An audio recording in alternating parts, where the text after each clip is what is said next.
बंधन तुम्हाला आणि तुमच्या सहकार्यानं बांधत असताना काही जण मला म्हणाले की आम्ही सुद्धा पहिले शिवसैनिक होतो।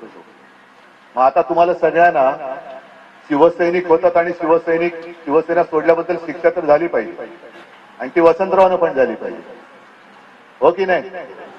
बघा आता हे सगळे म्हणतात हो शिक्षा झाली पाहिजे की नाही, अरे हो की नाही? तुम्हाला पण मिळणार शिक्षा आणि शिक्षा हीच आहे की पूर्वीपेक्षा कित्येक पटीने मला पुण्यामध्ये शिवसेना वाढवून पाहिजे। ही वाढवण्याची जबाबदारी ही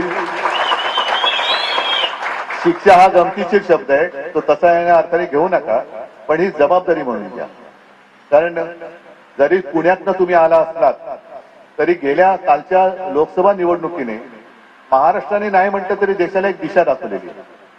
जी लोकशाही आपली धोक्यात आणली होती, संविधान धोक्यात आणलं होतं, त्या संविधानाचा रक्षक म्हणून शिवरायाचा महाराष्ट्र पुढे सरसावला आणि आपण जे नेहमी म्हणतो की महाराष्ट्र हा देशाला दिशा दाखवत आलेला आहे, ती दिशा महाराष्ट्राने दाखवली।